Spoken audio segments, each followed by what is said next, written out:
अगर गुलाब का भी फूल मिले तो आप गुलाब का भी डाल तरीके से हम चांद को भोग लगाएं। एक दीपक हम यहाँ पर तुलसी माता के पास से। फ्रेंड्स, मैं खुशबू मिश्रा स्वागत करती हूँ अपने चैनल खुशबू मिश्रा ब्लॉग में। कैसे हैं आप सब? मुझे कमेंट में ओम नमो भगवती वासुदेवाय ज़रूर लिखिएगा। और आज इस वीडियो में जानेंगे अधिक मास की पूर्णिमा कब है, पूर्णिमा के दिन हमें क्या करना चाहिए, क्या नहीं करना चाहिए, पूर्णिमा के दिन हम चांद की पूजा कैसे करें, व्रत में क्या खाएं। बहुत सारी जानकारी आपको इस वीडियो में मिलेगी। इससे पहले अगर आपने मेरे चैनल को सब्सक्राइब नहीं किया है तो इसे सब्सक्राइब कर ले, बेल आइकन को ज़रूर प्रेस करें जिससे वीडियो की नोटिफिकेशन आप लोग के पास सबसे पहले पहुँचे। मास की पूर्णिमा बहुत ज़्यादा ही महत्वपूर्ण होती है और यह साल में 3 साल के बाद आती है। और अधिक मास की पूर्णिमा 1 अगस्त दिन मंगलवार को पड़ा है। तो इस दिन हम सत्यनारायण भगवान की पूजा भी कर सकते हैं, व्रत भी कर सकते हैं और शाम के टाइम में चांद को अर्घ जरूर देना चाहिए। और ये पूर्णिमा इस बार मंगलवार को पड़ा है तो इस दिन हमें हनुमान जी की भी पूजा ज़रूर करनी चाहिए। तो पूर्णिमा के दिन आप सूर्योदय से पहले उठे, स्नान कर ले। आपके बगल में नदी है, तालाब है तो वहाँ जाके स्नान कर सकती हैं, नहीं तो अपने नहाने के पानी में थोड़ा सा गंगाजल डाल के ही स्नान कीजिएगा। और मान लीजिए आप स्नान करने नदी के पास जा रही हैं तो वहाँ पर दीप दान जरूर करके आइएगा, क्योंकि पूर्णिमा के दिन दीप दान का विशेष महत्व है। और ये अधिक मास है तो अधिक मास में दीप दान का बहुत ज़्यादा ही महत्व है। तो मंगलवार को पूर्णिमा पड़ा है तो आप लाल वस्त्र भी पहन सकते हैं, क्योंकि मंगलवार के दिन लाल पहनना बहुत ज़्यादा शुभ होता है। और नहीं तो पीला, नारंगी, गुलाबी ये सब कलर पहन सकते हैं, सिर्फ काला और नीला नहीं पहनिएगा। और जो सुहागिन महिलाएं हैं इस दिन बाल नहीं धोती हैं, पूर्णिमा के दिन बाल नहीं धोना चाहिए, वो हमारे लिए अच्छा नहीं होता है। स्नान करने के बाद आप सूर्य भगवान को सबसे पहले जल चढ़ाएं, क्योंकि प्रथम पूजा सूर्य भगवान की होती है। तो मंत्र उच्चारण के साथ ओम सूर्याय नमः, ओम सूर्याय नमः, इस तरीके से हमें सूर्य भगवान को जल चढ़ाना है। इसके बाद हमें तुलसी माता की पूजा करनी चाहिए।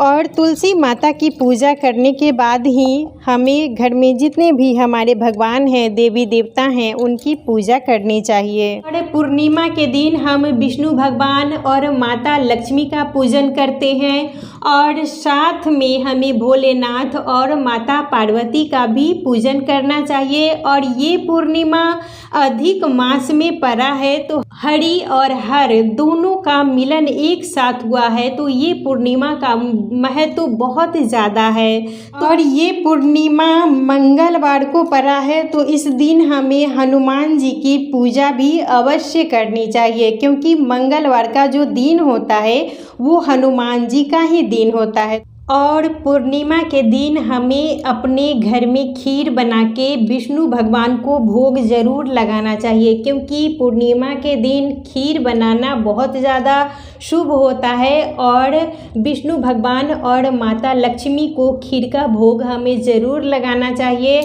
और इस दिन अगर हम खीर बनाते हैं तो कहा जाता है कि हमारा जो घर है वो भरा पूरा रहता है, घर में कोई भी दिक्कत नहीं होती है। तो इसीलिए उस दिन आप खीर ज़रूर बनाएं। और मान लीजिए आप खीर नहीं बना पा रही हैं तो आप उजली मिठाई भी मंगा के भगवान को भोग लगा सकती हैं। और जब भी हम विष्णु भगवान का भोग लगाएंगे तो उसमें हमें तुलसी का पत्ता ज़रूर डाल देना चाहिए, क्योंकि बिना तुलसी पत्ता का भगवान भोग कभी भी स्वीकार नहीं करते हैं। लेकिन जब हम भोलेनाथ की यहाँ पर भोग लगाएंगे तो भोलेनाथ को कभी भी तुलसी का पत्ता नहीं चढ़ाया जाता है। तो इस बात का आप लोग विशेष ध्यान दीजिएगा। और पूर्णिमा के दिन हमें पूरे घर में गंगाजल का छिड़काव जरूर करना चाहिए। अपने मुख्य दरवाजा पर भी हमें जल जरूर छिड़कना चाहिए। और हो सके तो हमें सूर्योदय से पहले ही घर में ये सब काम कर लेना है और पूजा करने के बाद हमें अपना दहलीज पूजन ज़रूर करना चाहिए। जो लोग दहलीज पूजन करते हैं उन्हें अमावस्या के दिन और पूर्णिमा के दिन दहलीज पूजन ज़रूर करना चाहिए। हमें सबसे पहले जल का छींटा दे देंगे और उसके बाद हम दहलीज पूजन करेंगे। पूर्णिमा के दिन दहलीज पूजन हमें ज़रूर करना चाहिए और पूर्णिमा के दिन हमें पीपल वृक्ष की पूजा ज़रूर करनी चाहिए, क्योंकि पूर्णिमा के दिन पीपल वृक्ष का विशेष महत्व है और वैसे भी अधिक मास चल रहा है तो इस पूजा का और ज़्यादा ही महत्व बढ़ जाता है। और शाम के टाइम में हमें चंद्रदेव की पूजा ज़रूर करनी चाहिए। चांद की पूजा करने से हमारे जीवन में कोई भी मानसिक, शारीरिक, पारिवारिक अगर कष्ट होता है तो अगर हम चांद की पूजा करते हैं तो वो कष्ट धीरे धीरे खत्म होने लगता है। जब हमारा चंद्रमा मजबूत होता है तो हमारा मन मस्तिष्क शांत रहता है। इसीलिए शाम के टाइम में आप अर्घ जरूर दें। 1 लोटा हमें जल ले लेना चाहिए और थोड़ा सा हम ये गाय का कच्चा दूध ले लेंगे। ये मिश्री है, ये हो गया अक्षत, फूल ले लेंगे। आप उजला फूल मिले तो ज़रूर लें और मान लीजिए आपको उजला फूल नहीं मिलता है तो आप गुलाब का भी ले सकती हैं। और इस दिन हमें शाम के टाइम में चांद की पूजा ज़रूर करनी चाहिए। तो हम जल में ये दूध डाल देंगे, मिश्री है तो इस जल में मिश्री भी हम डाल देंगे और ये अक्षत है तो हम अक्षत भी इसमें डाल देंगे। और उजला फूल अगर आपको उजला फूल मिले तो आप उजला फूल भी डाल सकती हैं, नहीं तो इस तरीके से अगर गुलाब का भी फूल मिले तो आप गुलाब का भी डाल सकती हैं। आप पूर्णिमा के दिन सत्यनारायण भगवान की कथा जरूर कहलवाएं और पंडित जी मिले तो आप पंडित जी से भी करवा सकती हैं और नहीं मिल रहे हैं तो आप विष्णु भगवान की पूजा कर लें और कथा की किताब आती है वो ज़रूर हमें उस दिन पढ़ना चाहिए। सत्यनारायण भगवान की कथा कहलवाने से हमारे घर में सुख शांति आती है। तो पूर्णिमा हमें हो सके तो सत्यनारायण भगवान की पूजा अपने घर में ज़रूर करवानी चाहिए। व्रत करते हैं उन्हें नमक का सेवन नहीं करना चाहिए, उन्हें फलाहार करना चाहिए या मीठा भोजन करना चाहिए। और मीठे भोजन में उस दिन हमें खीर ज़रूर खाना चाहिए और जितने भी परिवार में लोग हैं उनको भी खीर का भोग ज़रूर देना चाहिए। और चांद की जब हम पूजा करेंगे तो चांद को भी खीर का भोग ज़रूर लगाना चाहिए। कोई भी उजली वस्तु, और मान लीजिए खीर नहीं है तो आप मिठाई का भी भोग लगा सकती हैं, लेकिन चांद को भी उस दिन आप खीर बना के हो सके तो ज़रूर भोग लगाइए। शाम के टाइम में आप चांद को अर्घ्य ज़रूर दीजिएगा। उससे पहले आप विष्णु भगवान की पूजा कर ले और शिव माता पार्वती जी की पूजा कर ले और शाम होने से पहले ही पूजा कर लीजिएगा, क्योंकि चांद निकलने के बाद आप चांद को अर्घ्य देके फिर आप फलाहार कर सकती हैं। चांद को अर्घ्य हम कैसे देंगे? अभी तो मेरे यहाँ चांद नहीं निकला है क्योंकि यहाँ पर अभी बादल लगा हुआ है। तो हम जब चांद को अर्घ्य देंगे तो मंत्र बोलते हुए ओम शोम शोमाय नमः, ओम शोम शोमाय नमः, ओम शोम शोमाय नमः तरीके से हम चांद को जल चढ़ा देंगे। उसके बाद हम चांद को दीप दिखा देंगे। पहले जल चढ़ाना है, उसके बाद हम चांद को दीप दिखा देंगे, उसके बाद हम यहाँ पर धूप दिखा देंगे। और अभी मेरे यहाँ बादल लगा हुआ है इसीलिए आपको चांद नहीं दिख रहे हैं। और ये खीर का भोग, ये जो खीर बनाई है तो आप उस दिन खीर का भोग ज़रूर लगाएं। और खीर अगर नहीं भी बनाई है तो मिठाई का भोग भी हम चांद को लगा सकते हैं। तो इस तरीके से हम चांद को भोग लगाने के बाद यहाँ रख देंगे और तो इसके बाद हम चांद को प्रणाम कर लेंगे।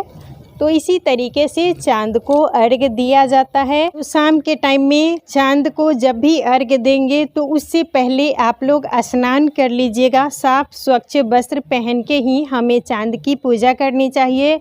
और जब आपको चांद दिखाई दे, मेरे यहाँ तो बादल लगा हुआ है इसलिए आपको चांद नहीं दिख पा रहे हैं, तो चांद निकलने के बाद ही आप लोग चांद की पूजा कर लीजिएगा और उसके बाद ही आप लोग अपना फलाहार कीजिएगा।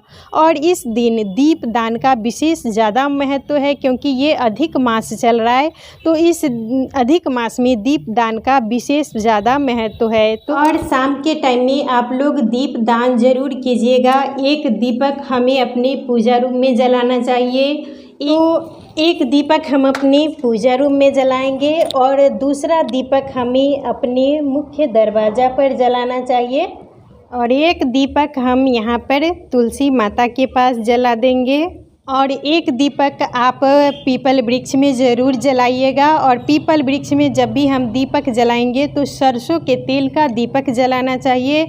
और एक दीपक अगर आपके बगल में मंदिर है, शिवालय है, तो वहाँ पर आप ज़रूर जलाएं। और आप शमी वृक्ष के पास भी, अगर शमी का पेड़ है आपके दरवाजे पर, तो वहाँ भी जला सकती हैं। आंवले के पेड़ के पास भी जला सकती हैं। बेल का पेड़ अगर आपके दरवाजे पर है तो वहाँ पर ज़रूर जलाएं। और नदी सरोवर में जब आप स्नान करने जा रही हैं तो वहाँ पर भी दीप दान करके ही आना चाहिए, क्योंकि दीप दान का इस दिन ज़्यादा महत्व है। और पूर्णिमा के दिन हमें दान जरूर करना चाहिए। उजली वस्तु का दान करने का विशेष ज़्यादा महत्व है। तो आप आटा भी दान कर सकती हैं, चावल भी दान कर सकती हैं और साथ में आप दाल, आलू, नमक ये सब भी दान कर सकती हैं।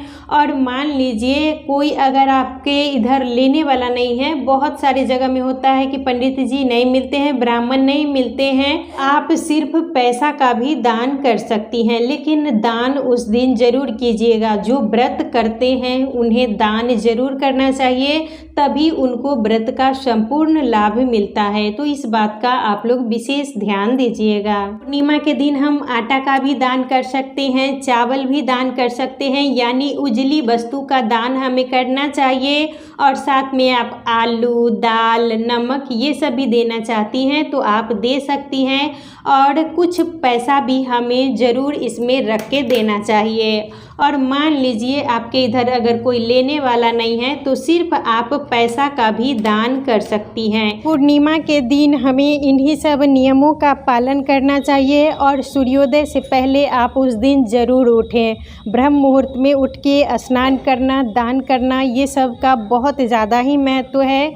तो आशा करती हूँ, उम्मीद करती हूँ इस वीडियो से आपको बहुत सारी जानकारी मिली होगी। वीडियो अच्छा लगे तो इसे आप लोग लाइक ज़रूर कीजिएगा, मेरे चैनल को सब्सक्राइब कीजिएगा। फिर मिलूँगी एक नए वीडियो में, तब तक के लिए नमस्कार।